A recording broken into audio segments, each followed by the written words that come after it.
নমস্কার বন্ধুরা, নিরামিষের দিনে খাওয়ার জন্য একটা দারুণ পনিরের রেসিপি নিয়ে চলে আসলাম, যেটা তৈরিও হয় খুব তাড়াতাড়ি আর খেতে তো ভীষণই সুস্বাদু।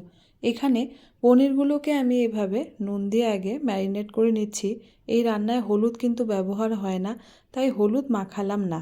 তেল গরম হতেই পনিরগুলোকে দিয়ে দিলাম, দিয়ে একটু লালচে হওয়া অবধি এটাকে ভেজে নিচ্ছি। দেখুন একটু লালচে বাদামি রং আসতে এগুলোকে কিন্তু আমি উঠিয়ে নিচ্ছি। আবারও বাদবাকি যতগুলো রয়েছে সেগুলোকেও ভেজে নিলাম। একবারে সমস্ত পনির দিলাম না, তাহলে এগুলো লেগে যেতে পারে। এবার এগুলোকে উঠিয়ে নেওয়ার পর এই পনিরের মধ্যে গরম জল আর নুন দিয়ে 10 মিনিটের জন্য ভিজিয়ে রাখছি। এতে করে পনিরটা কিন্তু ভীষণ সফট হয়ে যায় আর নুনটাও খুব ভালোভাবে পনিরের ভেতরে ঢুকে যায়। তো এইভাবে মোটামুটি আমি এটাকে 10 থেকে 12 মিনিটের জন্য ভিজিয়ে রাখছি। এটা যথেষ্ট হবে। এবার একটা মিক্সার গ্রাইন্ডারের জারের মধ্যে ক্যাপসিকাম নিয়ে নিলাম আমি। ক্যাপসিকামের সাথে সাথে কয়েক টুকরো পনির আমি বাঁচিয়ে রেখেছিলাম, কাঁচা পনির, সেটাও দিয়ে দিলাম। 8-10টা মতন কাজু দিয়ে দিলাম।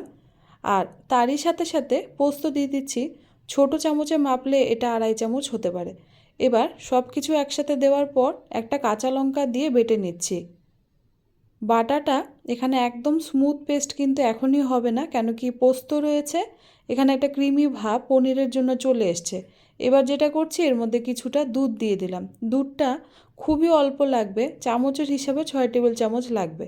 দিয়ে বেটে নিলাম। এবার এই তেলের মধ্যেই সামান্য পরিমাণে একটু চিনি দিয়ে দিলাম, তার সাথে 2টো এলাচ, একটা দারচিনি আর 2টো লবঙ্গও দিয়ে দিলাম। চিনিটা অবশ্যই দেবেন, এতে করে রান্নায় কিন্তু একটা খুব সুন্দর রং চলে আসবে। পেঁয়াজ, টমেটো, ক্যাপসিকাম একসাথে দিয়ে দিলাম। নিরামিষের দিনে রান্না করলে পেঁয়াজটা যদি না দিতে চান সেটা কিন্তু অ্যাভয়েড করতে পারেন, এতে কোনো অসুবিধা হবে না। এবার আমি সব কিছুকে দেখুন ভেজে নিচ্ছি। খুব সুন্দর একটা রং কিন্তু এখনই চলে এসছে। এই জন্যই বললাম চিনিটা অ্যাভয়েড করবেন না, চিনিটা দেওয়ার চেষ্টা করবেন। এই রান্নায় চিনিটা গেলে খুব সুন্দর একটা রং আসবে। এবার সামান্য পরিমাণে লবণ দিয়ে এগুলোকে ভেজে নিচ্ছি। বেশ সুন্দর একটা রং চলে এসছে আর তেলটাও কিন্তু চারপাশ থেকে বেশ সুন্দর ছেড়েও দিয়েছে। এই সময় আমি এইভাবে তৈরি করে রাখা যে পেস্টটা আমি রেডি করেছিলাম সেটা দিয়ে দিলাম, দিয়ে এভাবে মিলিয়ে নিচ্ছি। মিলিয়ে নিতে খুব ভালো করে সময় নিয়ে একটু মেলানোর দরকার আছে। এটা কেন বলছি, এখানে কিন্তু বেশ কয়েকটা ক্যাপসিকাম আমি দিয়েছি, আর ক্যাপসিকাম দিলে সেটা যদি ভালো করে রান্না না হয় তবে ক্যাপসিকামের একটা কাঁচা গন্ধ রয়ে যায়।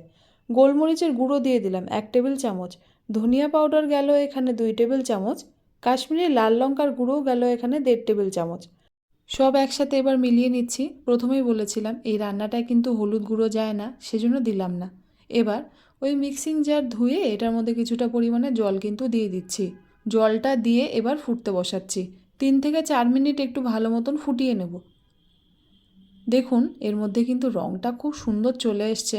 সত্যি বলতে কি, এই রান্নাটা এতটাই টেস্টি হয়, আপনারাও বানালে বলবেন।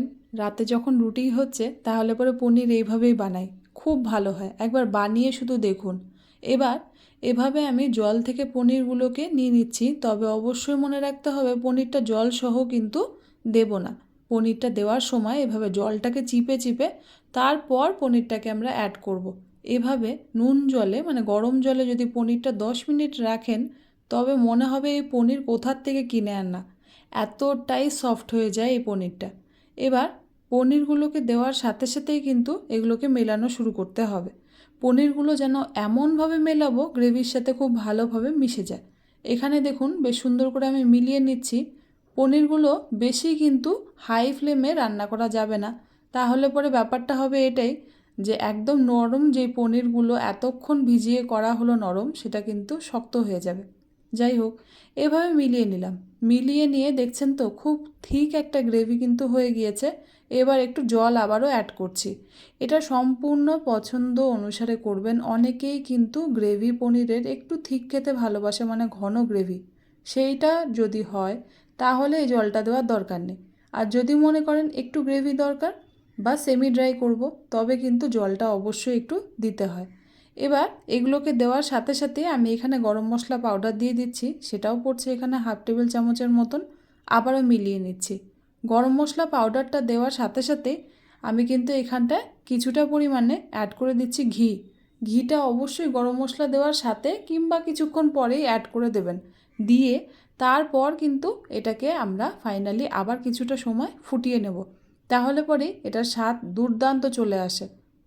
আমি এখানে ঢাকা চাপা দিয়ে দিচ্ছি, দিয়ে এবার আমি 5 মিনিটের জন্য ফুটিয়ে নেব। জল অনেকটাই গেছে, এটা শুকিয়ে গেলে দেখতেও ভালো লাগবে, খেতেও। ঢাকনাটা উঠিয়ে নিলাম, কাছের থেকে দেখাই। দেখুন কত সুন্দর একটা রং চলে এসছে। এভাবে কিন্তু পনিরের হোয়াইট গ্রেভি দিয়ে রুটি খেতে খুব ভালো লাগে। পোলাও ফ্রাইড রাইসের পাশে তো কথাই নেই, এতটাই সুস্বাদু হয়। একবার বানিয়ে দেখতে পারেন, দারুণ লাগবে। নিরামিষের দিনে অনেকভাবেই কিন্তু নিরামিষ তরকারি, ছানার ডালনা, পনির আমরা তৈরি করে থাকি। এভাবে একবার বানিয়ে দেখুন, আমার গ্যারেন্টি এটা খেতে সব থেকে আলাদা হবে। আর মুখে লেগে থাকার মতন এই পনির বানানো কিন্তু ভীষণই সহজ। একবার বানিয়ে দেখুন। আশা করি বন্ধুরা আজকের আমার রেসিপিটা আপনাদের ভালো লাগলো। ভালো লাগলে সকলের কাছে একটাই অনুরোধ, আমার চ্যানেলটাকে সাবস্ক্রাইব করতে ভুলবেন না বন্ধুরা। তার সাথে সাথে ভিডিওটা ভালো লাগলে একটা লাইক কিন্তু চাই। আর কমেন্টসের মাধ্যমে আমাকে জানাতে একদমই ভুলবেন না আপনাদের কেমন লাগছে আমার রেসিপিগুলো। এইভাবে ফ্রাইড রাইস পোলাওয়ের সাথে পরিবেশন করে ফেলুন এই গরম গরম পনির। রুটির সাথে, পরোটার সাথে বা নানের সাথে, সব কিছুর সাথেই কিন্তু এটা দারুণভাবে যায়। আজকে নিচ্ছি বিদায় বন্ধুরা, ফিরে আসবো আবার নতুন কোনো রেসিপি নিয়ে। ততদিন পর্যন্ত সকলে সুস্থ থাকবেন, ভালো থাকবেন। ধন্যবাদ।